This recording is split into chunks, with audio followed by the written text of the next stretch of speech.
Assalamualaikum warahmatullahi wabarakatuh. Innal hamdalillah nahmaduhu wa nasta'inuhu wa nastaghfiruh wa na'udzu billahi min shururi anfusina wa sayyiati a'malina. May yahdihillahu fala mudilla lahu wa may yudlil fala hadiya lahu. Asyhadu an la ilaha illallah wahdahu la syarika lahu wa asyhadu anna Muhammadan 'abduhu wa rasuluh sallallahu alaihi wa ala alihi wa sallama tasliman katsira. Amma ba'd. Allahumma la ilma lana illa ma 'allamtana. Allahumma 'allimna ma yanfa'una warhamna ma 'allamtana wa zidna 'ilman wa aslina sha'nana kullahu wa la takilna ila anfusina tarfata 'ain.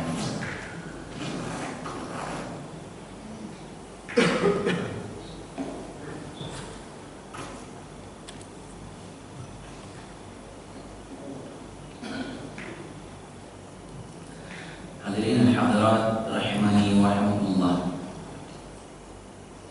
Insyaallah taala di kesempatan pagi hari ini, subuh hari ini, kita akan mengangkat tema kajian kita, yaitu tafsir surat At-Takatsur. Surat yang pendek yang kita semua insyaallah sudah menghafalnya. Mungkin kita juga sering membahasnya dalam salat-salat kita. Maka semoga dengan kajian di pagi hari ini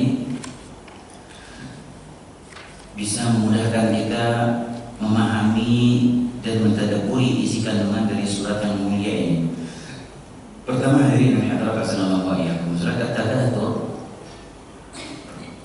ini ada khilaf di kalangan para ulama apakah dia termasuk surat Makkiyah atau surat Madaniyah.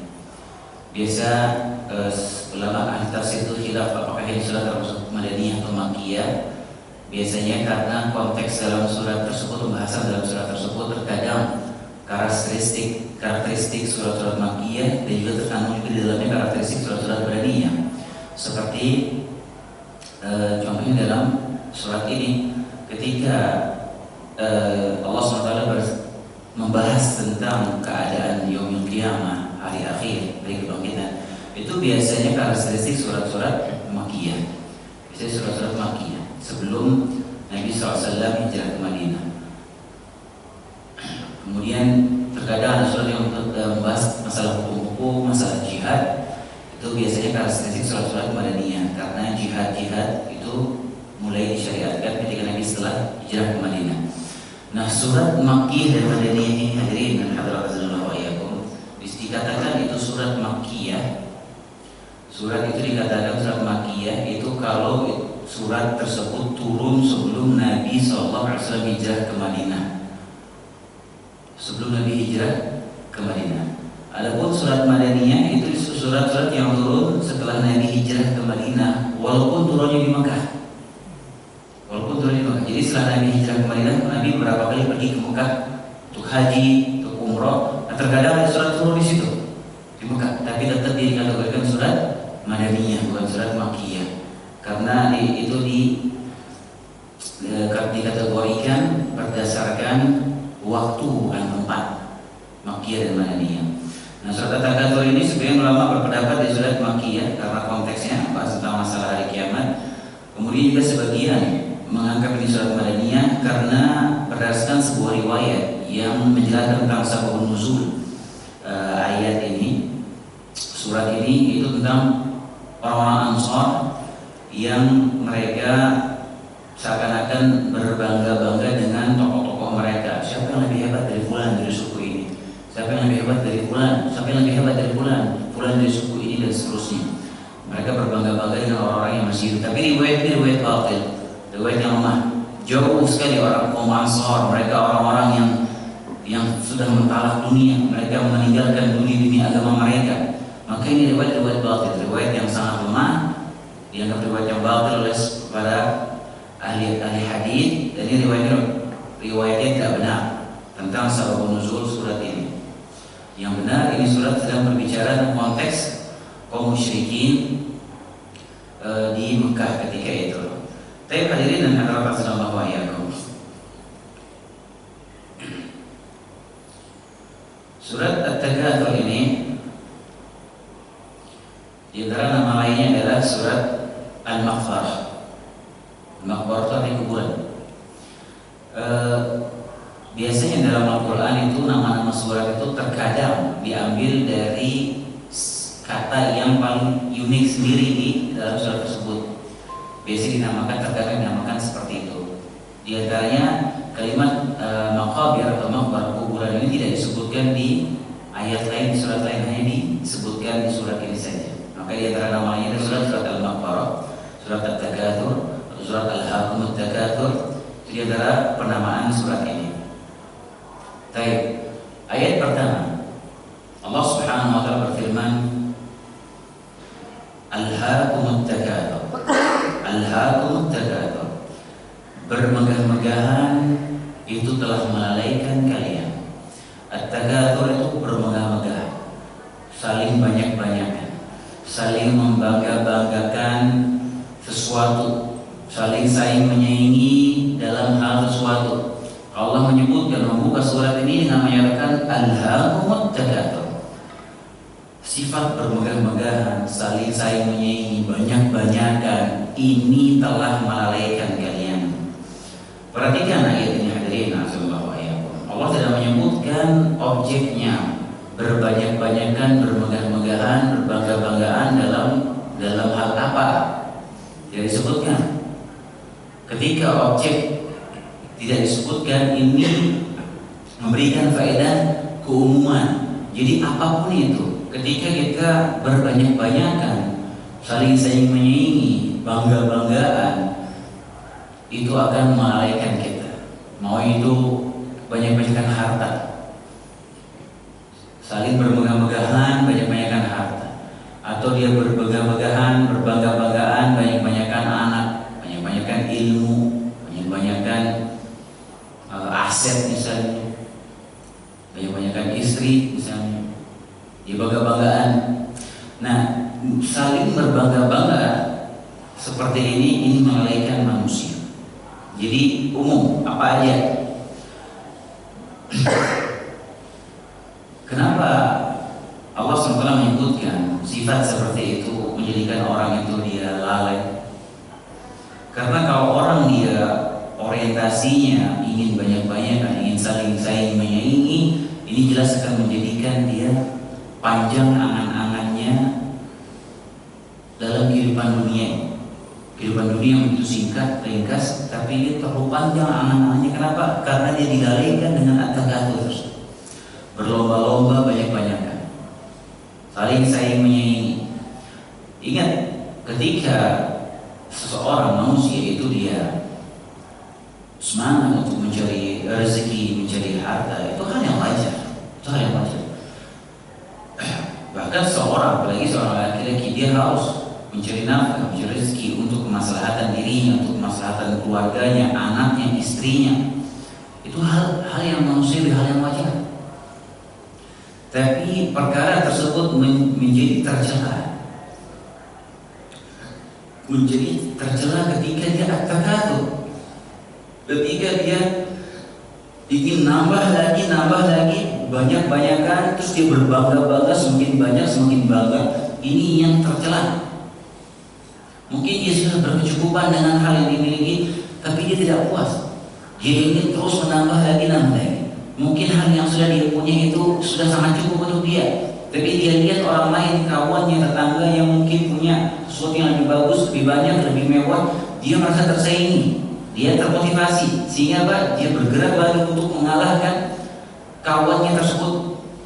Dia sudah punya mobil, lihat mobil orang pakai lebih mewah, dia berusaha menjadi supaya untuk menyaingi mobil orang tersebut.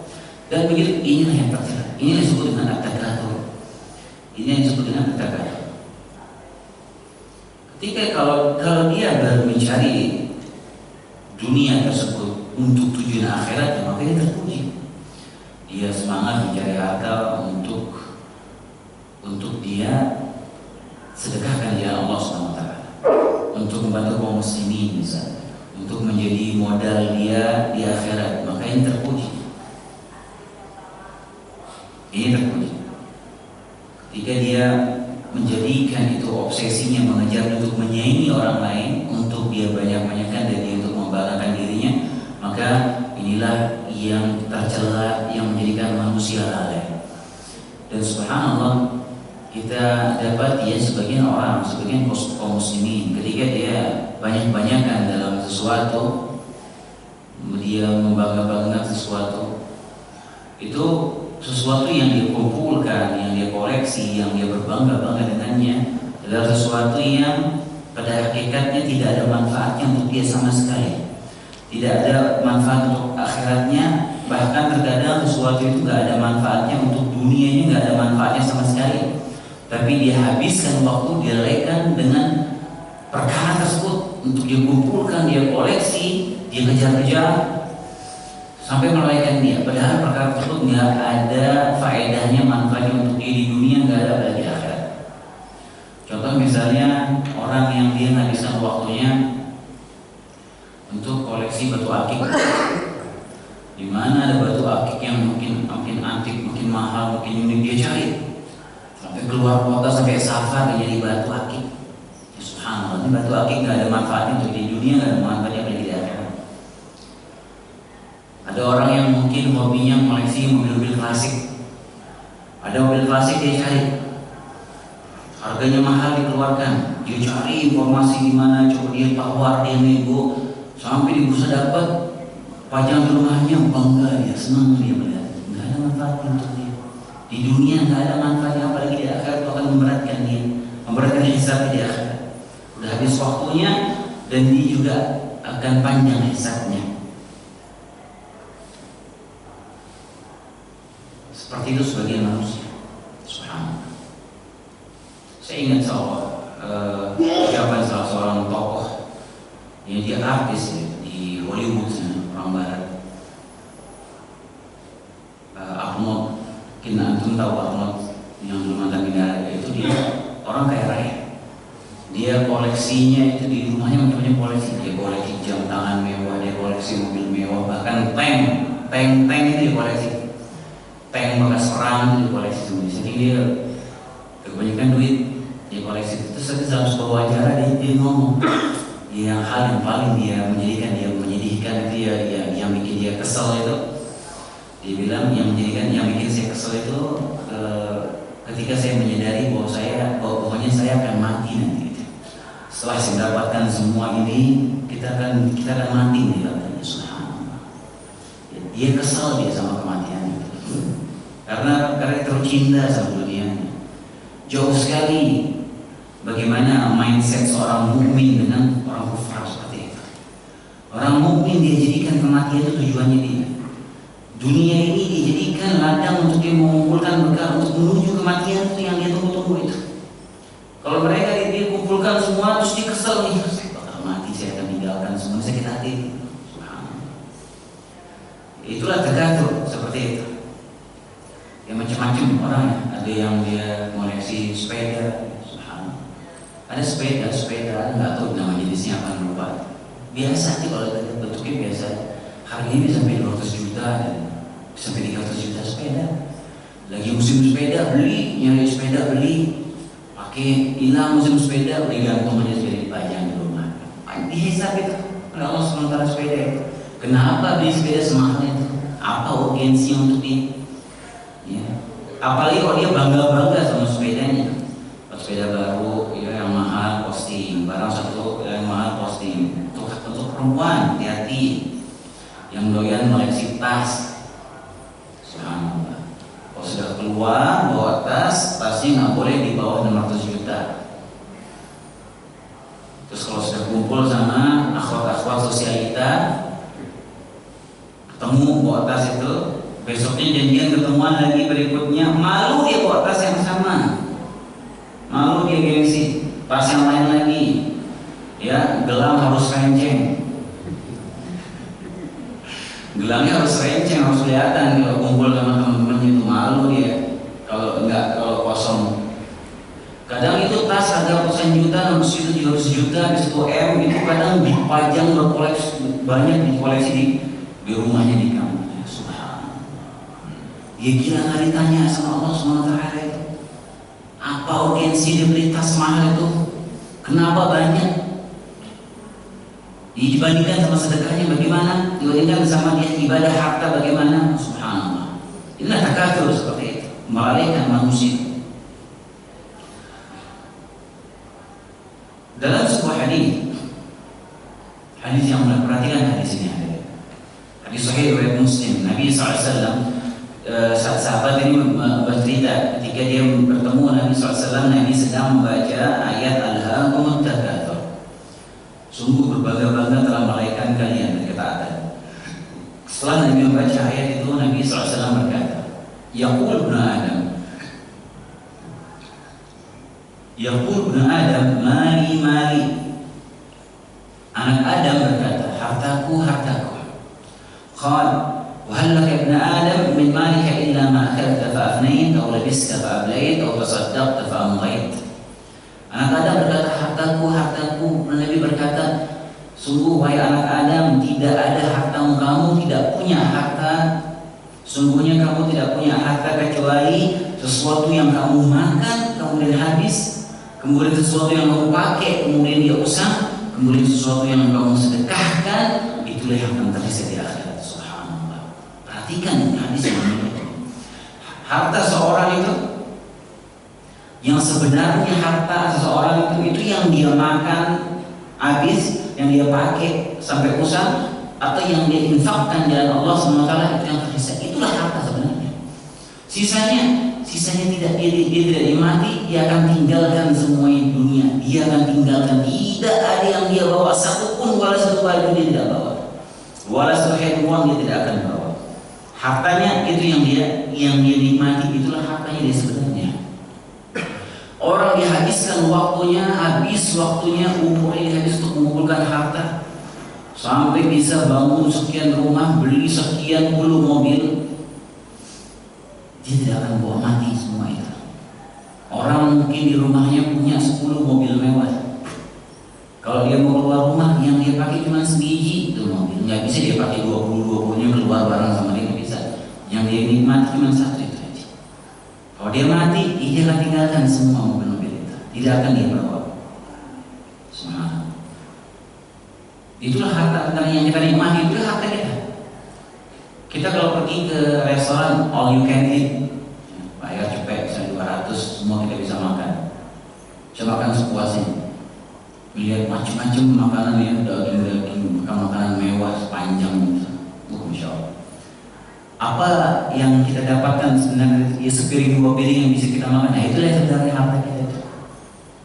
Sisanya kita nggak bisa menikmatinya. Begitulah perumpamaannya. Dalam hadis Nabi SAW bersabda, berkaitan dengan harta, yatba'ul mayyit thalath, yang mengikuti mayit ke kuburan. Oleh meninggal dunia, seorang meninggal dunia, yang ikut sama dia ke kuburan itu ada tiga hal. Yarji'u ithnani wa yabqa ma'ahu wahid. Dari 3 ini 2 akan kembali, yang 1 akan menemani dia dalam kuburan. Yatba'u ahluhu wa maluhu wa 'amaluhu. Yang ikut sama dia itu keluarganya, hartanya, sama amalannya dia. Fayarji'u ahluhu wa maluhu.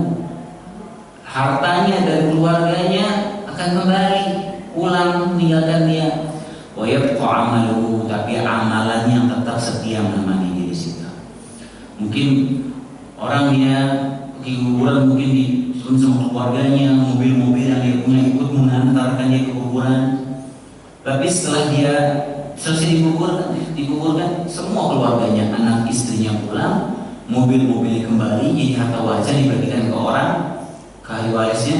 Yang martab sama dia cuma amalannya, hartanya dia yang ikut sama di kuburan cuma harta yang dikeluarkan jalan Allah SWT, yang menjadi amalannya itu yang ikut setia sama dia mana-mana di kuburan. Sisanya akan meninggalkan dia, akan menjadi harta warisan dia. Keluarganya, anak-anak istrinya meninggalkan dia. Mungkin pas masih hidup di dunia, istrinya sering bilang ke dia, aku tidak bisa hidup tanpamu, suamiku. Pas suaminya mati juga mau kubur bareng, mau nggak ya kuburin bareng suaminya, mana mau ya. Pulang habis masa idah kawin lagi, lupa sama itu. Cuma boro-boro mau doain suami. Kalau sudah nikah lagi istrinya nggak ingat sama itu, Siapa yang kita harapkan doanya untuk kita saat kita meninggal dunia? Anak. Anak yang paling kita harapkan doanya. Yang paling kita harapkan doa itu anak soleh.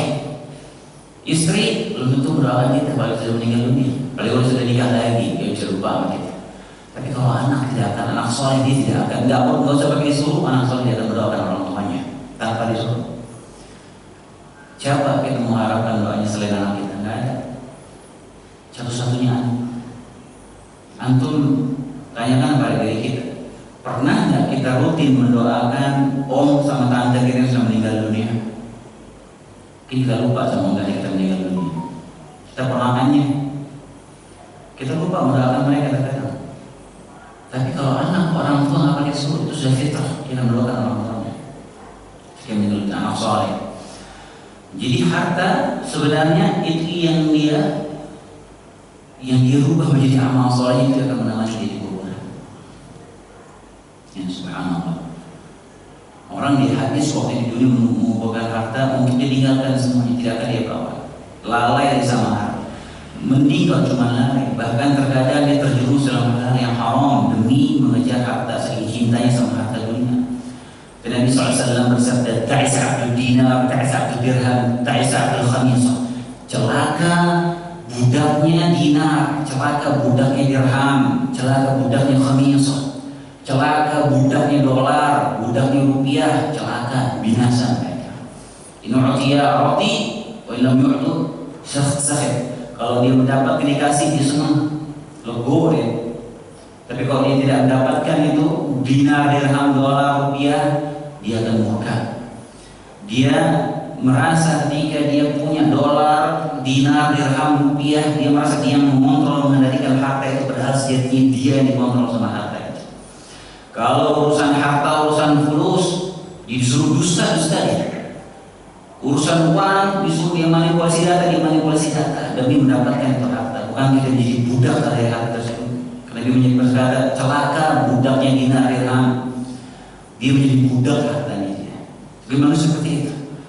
Jangankan berdusta atau manipulasi data, bunuh-bunuhan demi harta. Berapa banyak orang yang dia bunuh keluarganya gara-gara rebutan harta warisan? Berapa banyak orang yang putus silaturahmi gara-gara rebutan harta, masalah harta? Ya subhanallah. Ya fitnah besar, fitnah harta, mengerikan. Jangan kira ketika kita Allah bukakan pintu rezeki untuk kita, Allah memuliakan kita, lah itu Allah sedang menguji kita hakikatnya. Fitnah harta ini luar biasa. Kita yang kalau kita kurang kuat iman, kurang bertakwa kepada Allah, kita yang dikendalikan sama harta kita. Waliyadzubillah. Dalam hadisnya Nabi SAW bersabda, masih kurang lebih sama redaksinya, yaqulu ta'ala mali. Anak Adam berkata, hartaku. Inna lahu min malihi thalath. Kata Nabi SAW, bagi dia hartanya dia sebenarnya cuma 3. Ma'akala fa'afna, apa yang dia makan kemudian habis, aula bisa fa'abla, apa yang dia pakai, digunakan, dimanfaatkan, kemudian usang, awu'tiya faqtana, atau sesuatu harta itu yang diberikan pada orang lain di jalan Allah SWT, maka itulah yang akan menjadi simpanan investasi di akhirat bagi dia. Masih wadalik, selain yang 3 itu kata misalkan fahuwadahibun tarikuhu linnas. Selain 3 itu dia akan tinggalkan semuanya untuk orang lain. Jadi harta itu yang kita nikmati, ya, handphone yang kita pakai, mobil yang kita pakai, baju yang kita pakai, itu harta yang kita nikmati. Sisanya yang kita kejar-kejar, kita kumpulkan, semua akan kita tinggalkan. Dalam hadis Nabi SAW, dalam riwayat disebutkan ketika Nabi SAW memerintahkan istri-istrinya untuk menyembelih kambing, kemudian disuruh bagi-bagi ke orang. Setelah itu Nabi bertanya kepada Aisyah radhiyallahu ta'ala anha, "Ma baqiya minha?" Wahai Aisyah, ada yang sisa nggak dari kambing-kambing itu? Qalat, "Ma baqiya minha illa katifuha." Kata Aisyah, ada Rasulullah yang tersisa dari kambing itu bagian pundaknya masih sisa. Sisanya sudah habis dibagikan ke orang. Cuma sisa bagian pundaknya kambing itu masih ada. Kata Nabi SAW, baqiya kulluha ghayra katifiha. Yang tersisa semuanya kecuali pundaknya itu aja, kata Nabi SAW. Yang sudah dibagikan kepada orang lain itu yang tersisa. Itu yang tersisa akan menjadi simpanan akhiratnya. Tapi bagian pundak yang belum kebagi itu, cuma itu yang yang belum tersisa. Maksudnya dia nggak ada gunanya itu manfaatnya ketika dia belum dijalankan di jalan Allah Subhanahu wa taala. Makanya hadirin dan hadirat sallallahu alaihi wasallam, kita sebagai orang yang beriman kepada Allah dan hari akhir hendaknya kita berpikir cerdas dalam memahami dan mengelola harta kita. Bagaimana kita bersikap kepada atau bersikap terhadap harta yang kita miliki. Jangan kita terpedaya dengan harta dunia terpedaya, sehingga dia habiskan waktu, dia dikorbankan agamanya demi harta dan lain sebagainya. Dan benar kata Allah SWT, ini harta ini kita banyak-banyakkan ini menjadikan kita lalai, melalaikan manusia luar biasa. Kadang ada orang yang dia nggak butuh sama rumah baru, dia nggak butuh, dia sudah punya rumah tempat tinggal cukup untuk dia dan keluarganya. Tapi karena pengen banyak-banyakan, dia bangun rumah lagi tanpa ada tujuan yang jelas. Akhirnya dengan dia bangun rumah baru ini habis waktunya, lalai, belum dia nyari tanahnya, belum dia ngecek lokasinya, nyari kontraktornya, pilih bahannya, terus dia ini lagi macam-macam uang yang dikeluarkan lagi, belum lagi kalau dia bangun itu dengan hutang misalnya, jadi beban pikirannya habis waktunya tersita tenaga dan pikirannya gara-gara apa? Untuk banyak-banyakan rumah yang sebenarnya dia tidak butuh sama rumah baru tersebut. Allah Ta'ala. Begitulah keadaan manusia. Allah sebutkan di ayat pertama ini, perkara tersebut melalaikan manusia. Kemudian ayat kedua Allah SWT berfirman, Alhamdulillah takatsur, berbanyak-banyakan itu sudah melalaikan kalian hatta zurtumul maqabir, sampai berbanyak-banyak dan berbangga-bangga itu melalaikan kalian sampai kalian menziarahi kuburan. Artinya apa? Sampai kalian mati masuk kubur, baru selesai kalian berbangga-banggaan, berbanyak-banyak. Sampai masuk kubur baru selesai urusan dunia. Allah sebutkan. Karena manusia tidak akan ada puasnya. Maka Allah sebutkan kapan manusia dia selesai sama urusan dunianya, kalau sudah masuk kuburan baru selesai. Karena manusia tidak akan ada puas sama urusan dunia. Nabi SAW menyebutkan, "Laukana ibni Adam wadiyan min dhahab." Kalau seandainya manusia anak Adam itu dia punya satu lembah emas, gunung-gunung di lembahnya itu emas semua lihat, la haba yakuna wadiyan, maka pasti dia akan cari, dia akan pengen satu lembah lagi biar jadi dua lembah emas ini. Wala yamla'u fahu ibn Adam illa turab, dan tidak ada yang memenuhi mulutnya manusia, kata Islam, artinya nggak ada yang bikin manusia itu puas kecuali tanah masuk ke dalam mulutnya, baru dia selesai urusannya dalam dunia.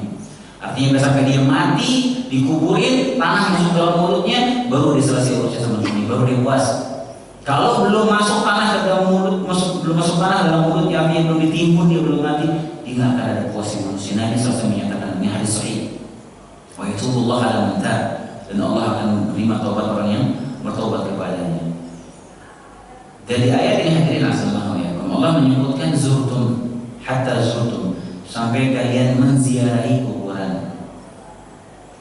Yang namanya ziarah itu dia muakkad, dia sementara, sesuatu yang semacam transit singgah sebentar, itu ziarah. Di sini Allah menyebutkan sampai kalian menziarahi kuburan. Ini menunjukkan bahwasanya alam kubur, alam barzakh itu sementara saja.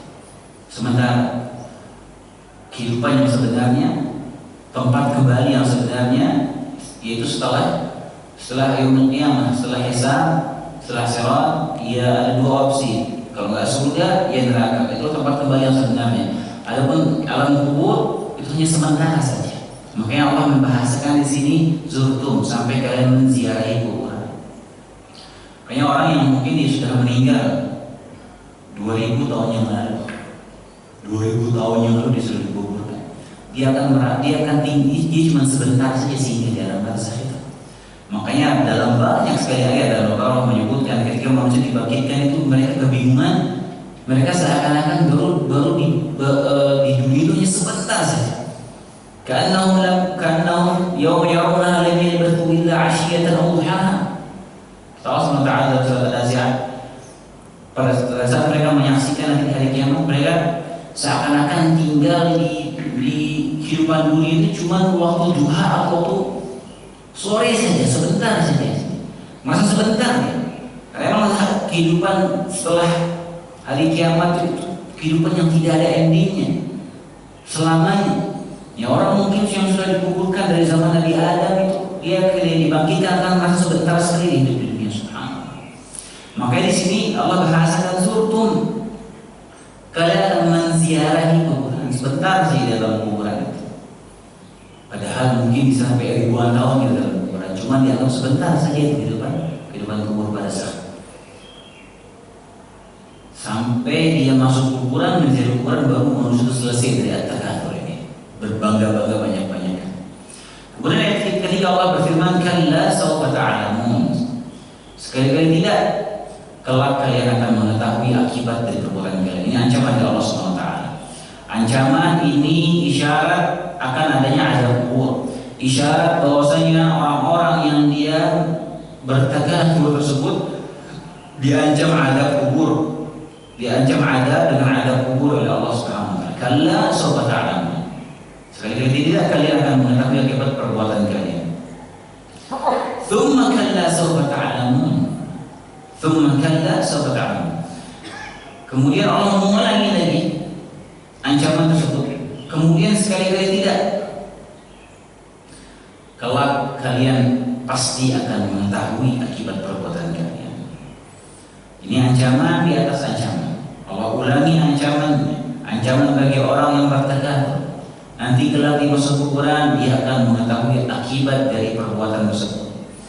Sikap bermegah-megahan, berbangga-banggaan dengan perkara dunia, saling banyak-banyakan. Nanti setelah dia mati, baru dia tahu akibat perbuatan tersebut. Berbangga-banggaan yang menjadikan dia lalai, dia akan mengetahui akibatnya ketika dia meninggal dunia. Ancaman dari Allah SWT. Itu ayat ketiga dan ayat keempat. Kemudian ayat kelima Allah SWT berfirman, kalla law ta'lamuna 'ilmal yaqin.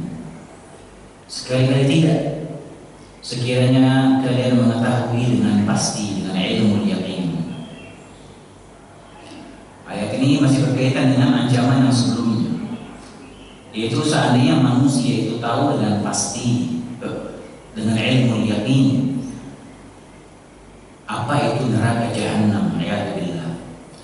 Kalau mereka tahu dengan ilmu yakin, tahu dengan pasti neraka jahanam, niscaya mereka tidak akan melakukan takatsur, tidak akan berbangga-bangga, bermegah-megahan dengan harta, tidak akan berlomba-lomba mengejar dunia. Manusia begitu. Dan sangat disayangkan kalau ini orang kufar yang melakukannya tidak heran.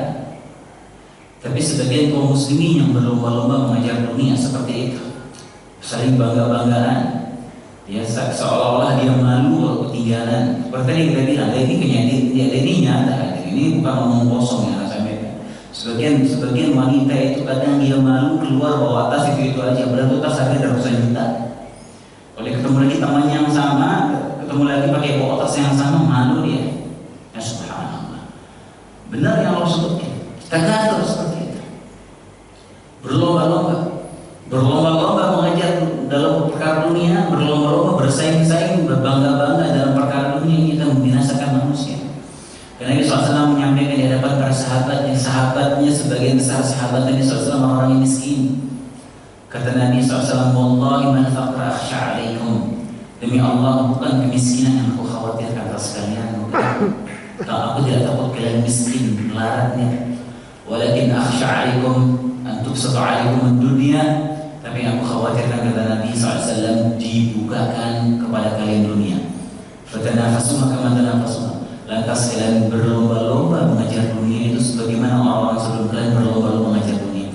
Fatuhlikakum kama ahlakathum. Maka dunia itu akan membinasakan kalian sebagaimana membinasakan orang sebelum kalian. Itu yang Nabi khawatirkan. Ketika dunia ini dibukakan, Semua dibukakan nikmat dunia, kemudahan dibukakan kemudahan dunia, kenikmatan dunia, fasilitas Allah bukakan. Lantas kita berlomba-lomba mengejar dunia itu yang akan membinasakan manusia. Kemudian ayat ke-6, la tarawunna al-jahim. Niscaya kalian benar-benar akan melihat neraka jahim. Pasti akan melihat neraka jahim. Ini ancaman lagi dari Allah Subhanahu wa taala. Kalau yang sebelumnya itu ancaman berupa adab kubur, di ayat ke-6 ini ancaman berupa adab neraka. Karena jahim itu diantara nama-nama neraka. Jadi neraka itu ada beberapa nama sesuai dengan sifat siksaan di dalamnya. Di antara nama neraka itu ada jahim. Jahim itu adalah neraka yang sangat kuat gejolak apinya, jahim. Di antara nama neraka juga Jahannam. Jahannam itu sifatnya apa? Dia sangat dalam sekali. Tersebut dengan Jahannam. Ada juga nama neraka itu Lawa, yaitu yang menunjukkan nyala api. Kemudian juga di antara nama neraka itu Saqar, masalatakum fi Saqar. Itu juga artinya api yang menyala, yang panas, sangat panas apinya. Di antara nama neraka itu juga ada namanya Hatamah. Kalla la yunbadanna fil Hutamah, wa ma adraka mal Hutamah. Hutamah itu neraka yang kalau orang masuk diazab di dalam neraka Hutamah itu, api ini melumat dia sampai organ tubuhnya hancur, sampai jantungnya, sampai semua dalam tubuhnya itu hancur, dibakar sampai ke dalam-dalam. Ada juga nama neraka itu Hawiyah. Wa ma adraka ma hiya narun hawiyah. Itu yang neraka hawiyah ini yang orang kalau dimasukkan ke dalamnya dilempar terus mukanya yang keluar. Alhamdulillah.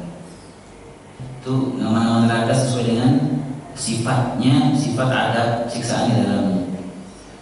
Kemudian ayat ke-7, tsumma latarawunnaha 'ainal yaqin. Tadi kan ayat sebelumnya latarawunnal jahim, sungguh kalian pasti akan melihat neraka jahim. Tsumma latarawunnaha 'ainal yaqin. Kemudian kalian pasti benar-benar akan melihatnya dengan mata kepala kalian sendiri. Baik, perhatikan hadirin ayat ke-5, 6 sama 7 ini dalam surat At-Takatsur. Ayat ke-5, 6, 7 Allah menyebutkan kalla law ta'lamuna 'ilmal yaqin la tarawunnal jahim tsumma la tarawunnaha 'ainal yaqin. Perhatikan 3 ayat ini.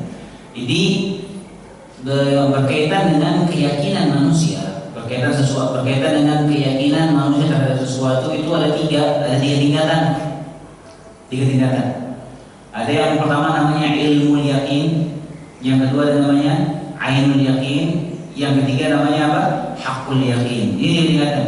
Nah, ilmu yakin ini dia manusia itu meyakini sesuatu dengan yakin. Dia meyakini sesuatu, tapi hanya sebatas kabar yang diterima. Kalau ainul yakin itu dia meyakini suatu karena sudah langsung melihat, langsung live dengan matanya. Kalau hakul yakin itu di atasnya lagi ketika dia merasakan sesuatu tersebut. Bukankah kita meyakini adanya surga dan neraka?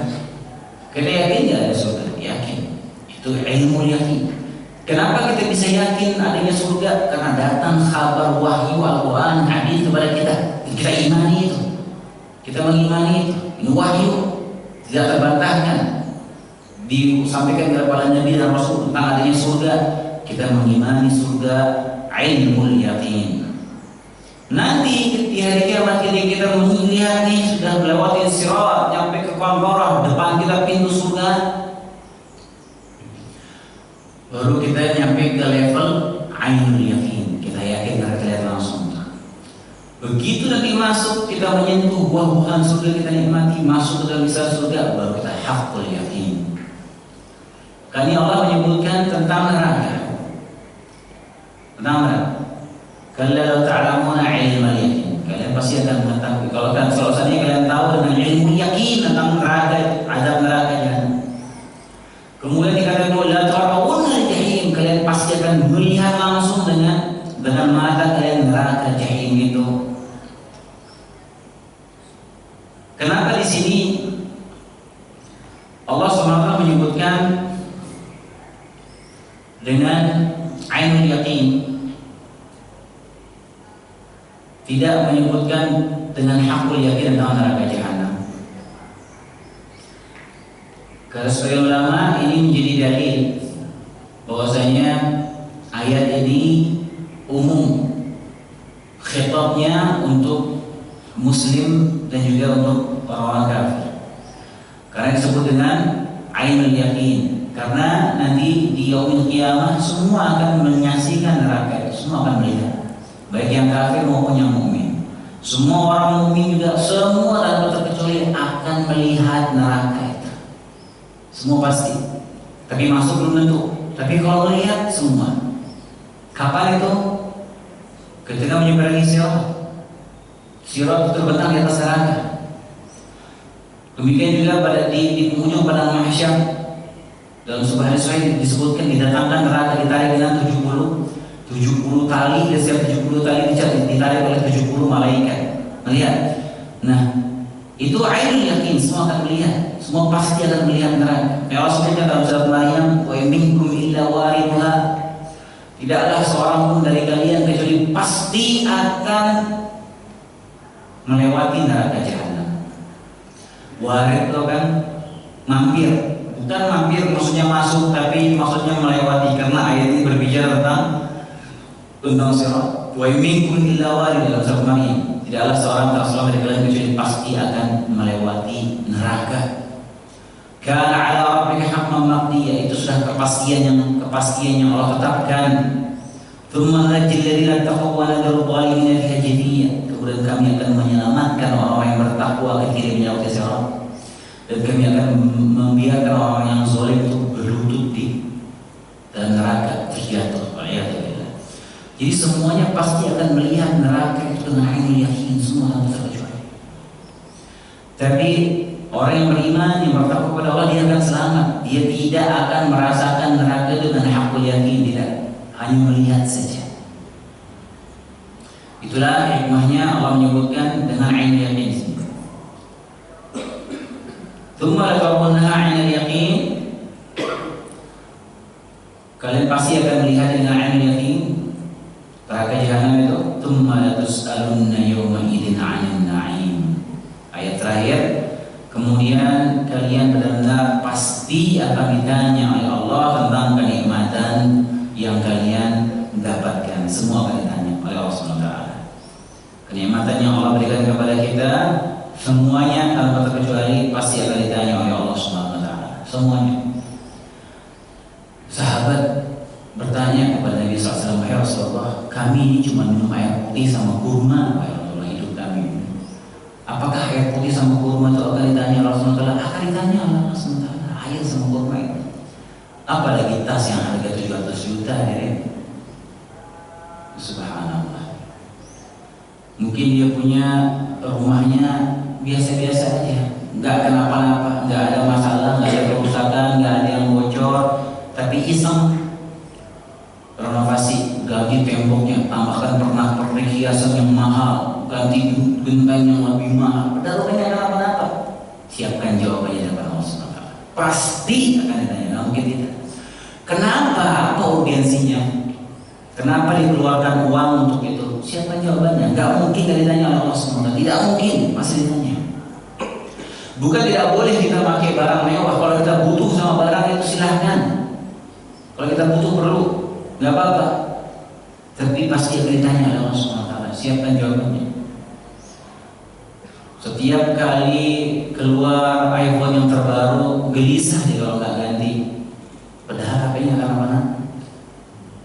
Apakah ditanya Allah SWT? Ditanya. Kenapa ganti? Apa urgensinya? Malu pakai HP yang lama gitu tadi. Ya subhanallah. Kesehatan kita akan ditanya oleh Allah SWT.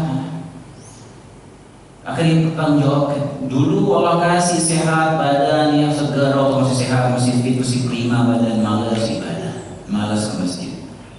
Pas sudah mulai agak sakit-sakitan, udah mulai susah, baru rajin.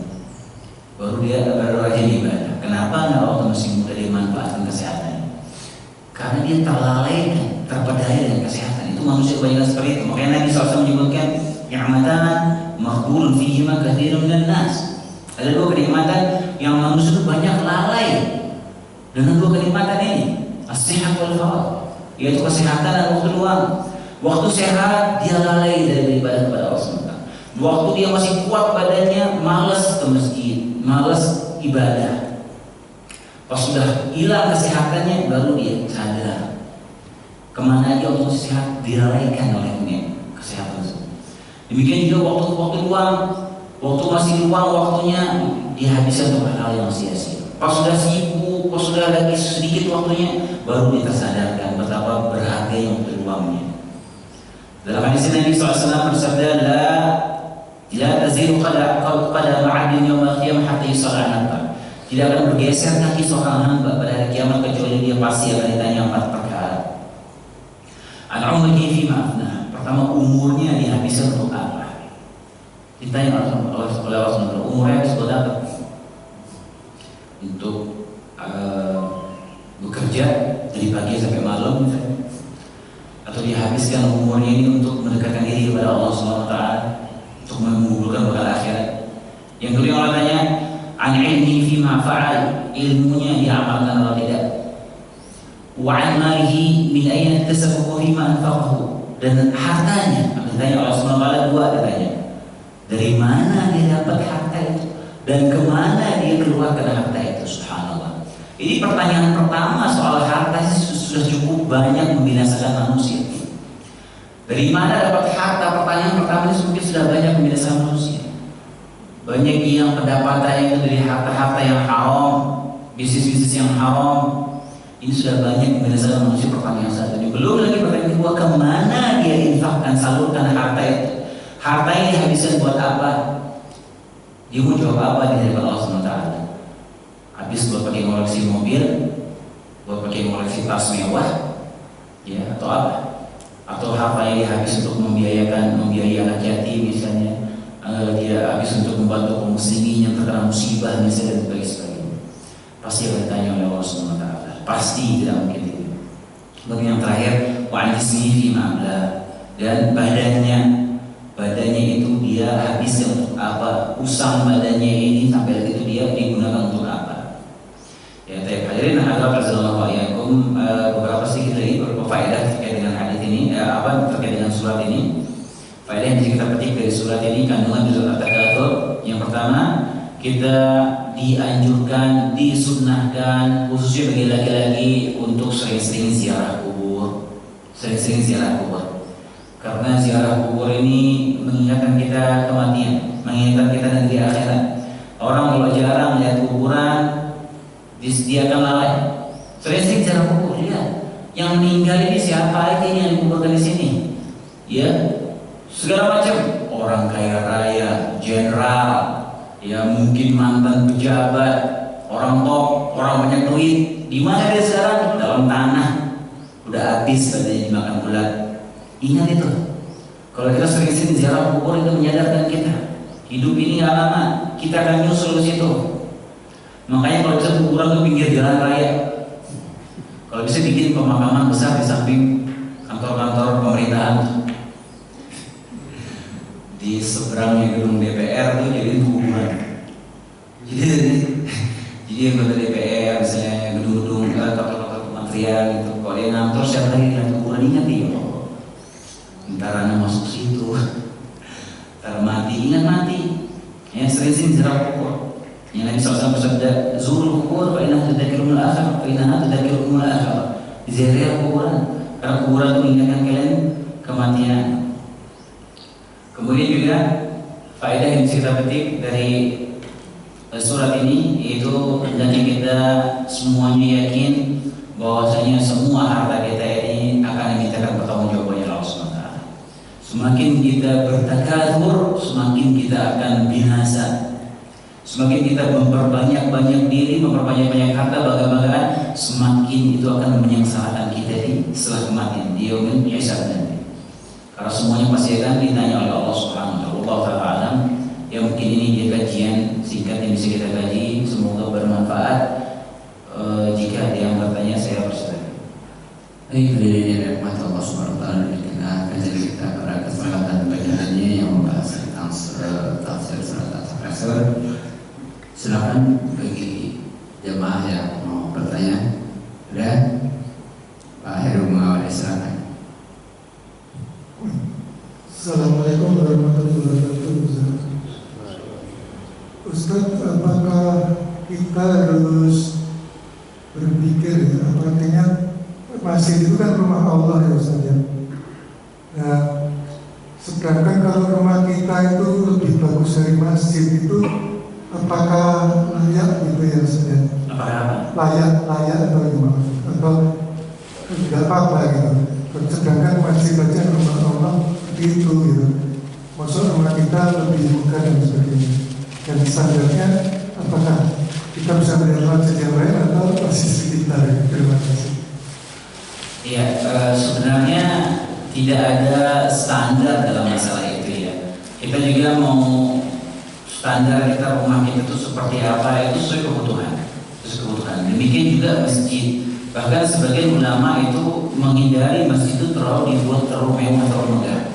Makanya dulu di zaman para sahabat, di zaman Abu Bakar dan Umar, ketika mereka itu meluaskan, memperbaiki di Kuba, Masjid Nabawi, itu mereka menghindari itu sesuatu yang berlebihan. Baru di zamannya Utsman bin Affan mulai banyak penambahan, dia mulai agak diperindah keadaan masjid-masjid ketika itu. Bahkan sebagian ulama ya sampai sekarang itu mereka menghindari betul masjid terlalu bermegah-megahan. Ya. Karena ada masjid di bagian depannya ini, tembok depannya ini macam-macam tuh hiasan, dibuat jadi mewah, indah. Itu sebenarnya mengingkari perkara seperti itu. Jangan dibuat terlalu mewah, terlalu megah. Sebagian mengingkari seperti itu. Adapun rumah itu kebutuhan, sebagian seperti tadi yang jelaskan. Kadang ini rumah nggak kenapa-napa, temboknya masih bagus, nggak kenapa-napa. Tiba-tiba dia pengen dirubah, pasang hiasan-hiasan yang mewah, yang enggak, ya pasti lah ditanya orang semula apa dia kenapa dia ganti, pasti ditanya. Demikian juga masjid yang tidak perlu, sesuatu yang tidak perlu diperhatikan. Para pengurus masjid perhatikan. Sesuatu yang tidak perlu, nggak ada urgensinya, jangan dihabiskan uang umat untuk perkara sia-sia seperti itu. Jadi Syekh Utsaimin sangat mengingkari ketika beliau mengurus waktu itu ada mengelola pembangunan masjid ketika itu, sampai beliau menghindari bangun menara. Mau pengen dia usulkan bangun menara masjid, beliau enggak, jangan dihabiskan uang umat yang diamankan uang masjid itu untuk bangun menara yang sebenarnya nggak terlalu berfungsi, nggak terlalu ada manfaatnya. Kadang sebagian masjid ini uang sumbangan orang ya untuk jalan Allah, untuk operasional masjid. Masjid nggak kenapa-napa, dirombak, dibuat mewah, dibuat bertingkat, padahal jamaahnya segitu-segitu aja. Yang sholat segitu-segitu aja 2-3 shaf. Tapi semua bangun masjid bertingkat-tingkat dibikin mewah. Bahkan ada, saya saksikan sendiri banyak masjid yang pembangunan itu mangkrak sampai puluhan tahun. Dia paksakan habis uang umat untuk dia memegang-megang masjid itu, padahal jamaahnya segitu-segitu aja. Maka hati-hati. Ya, kita aman memegang uang umat untuk mengelola masjid, jangan dikeluarkan untuk hal yang sia-sia. Adapun kalau misalnya kebetulan rumahnya lebih mewah dari masjid, ya kalau itu kebutuhannya dia, insya Allah tidak mengapa. Ya, dan mewahnya relatif ya. Mungkin menurut orang mewah, menurut sebagian orang lain itu biasa-biasa saja ya. Kita nggak bisa jadikan standar itu untuk dibandingkan dengan masjid ya Allah Taala. Kalau kita lihat masjid di Arab Saudi itu subhanallah hampir semua sama bentuknya. Illa masjid-masjid yang bersejarah saja agak beda bentuknya. Kalau masjid-masjid yang lain semua hampir semua sama bentuknya. Yang masjid di komplek dari luar, dalamnya hampir semua sama bentuknya. Ya temboknya biasa-biasa aja, tapi emang semua di sana pakai AC ya, repot kalau nggak pakai AC, kalau musim panas itu nggak kuat. Ya Allah Taala. Ada lagi yang bertanya? Baik, silakan.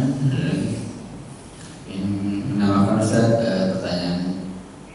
Di akhir zaman diinformasikan waktu akan berjalan secara terasa cepat. Apa yang menyebabkan waktu, padahal kan sama waktunya, apa yang menyebabkan waktu terasa cepat? Iya, benar itu. Dalam hadis Sahih disebutkan di antara tanda-tanda hari kiamat itu waktu itu terasa cepat, kemudian juga pasar-pasar berdekatan. Ada beragam tafsiran para ulama terkait masalah ini ya, masalah waktu itu berasa cepat.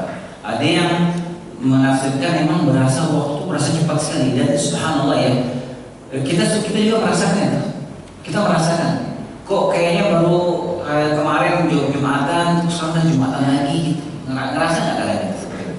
Ngerasa itu kita berasa cepat waktu.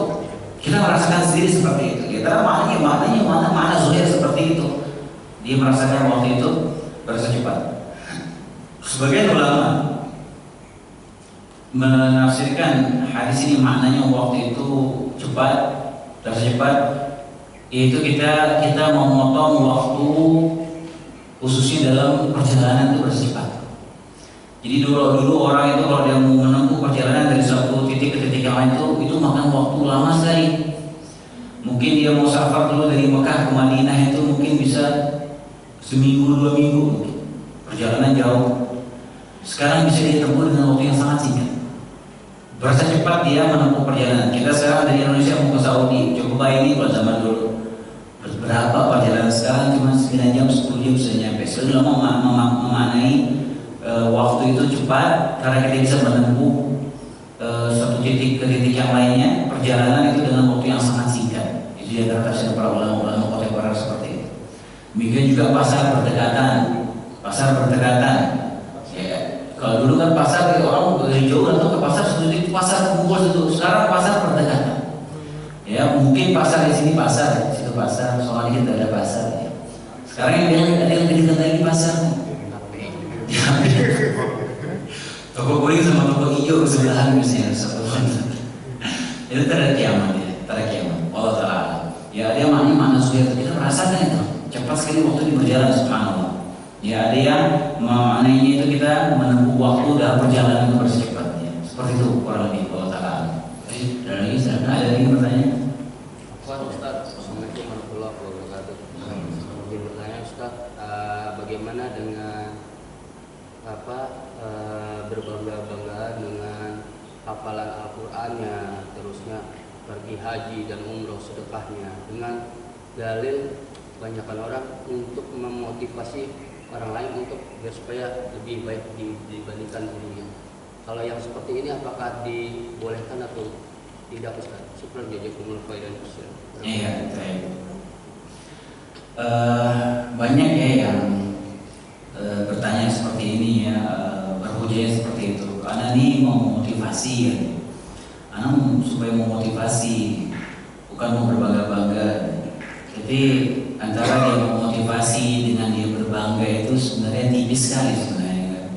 Pembatas tipis sekali. Bahkan terkadang dia mungkin gak sadar dia sedang berbangga, kemudian dia berdalil sedang memotivasi, dan ini berbahaya. Ini di tepi jurang ibaratnya. Maka jangan bermain-main sama perkara seperti itu.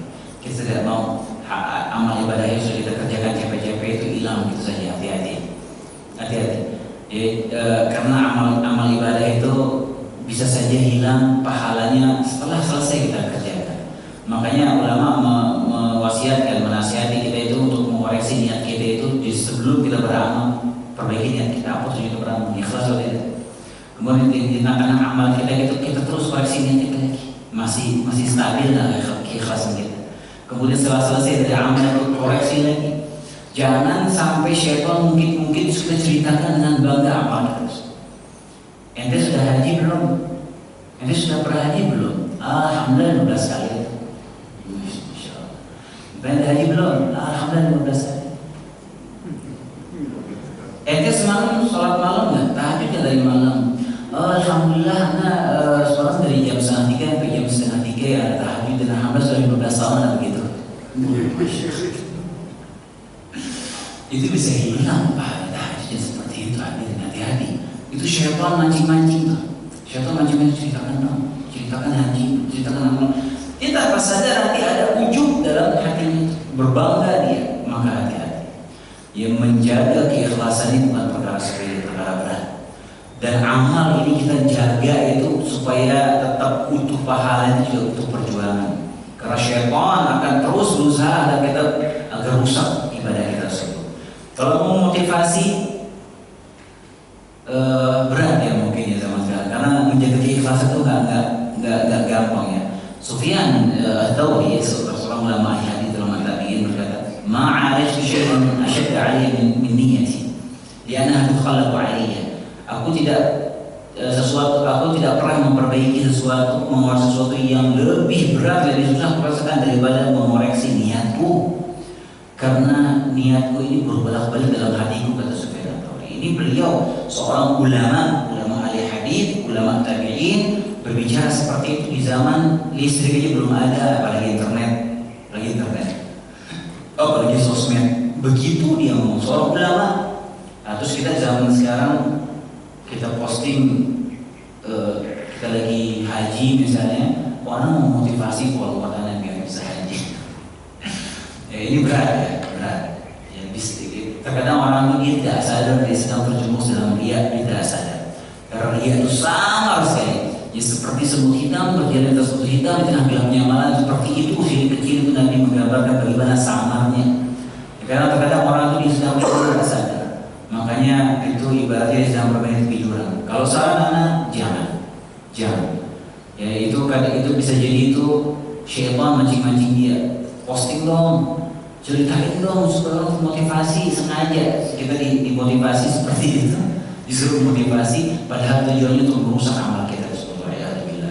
Itu berbahaya, itu di tepi jurang ibaratnya, sebagai jangan berat Allah Ta'ala. Lagi pertanyaan? Baik, kalau ada mungkin bisa di akhir waktu memberikan kesimpulan dan mengakhiri. Baik, ketika ada pertanyaan kita tutup pertemuan di pagi hari ini. Semoga yang disampaikan ini bermanfaat. Semoga Allah Subhanahu Wa Ta'ala memberikan keluasan rezeki kepada kita yang kita gunakan untuk mendekatkan diri kita kepada Allah Subhanahu Wa Ta'ala.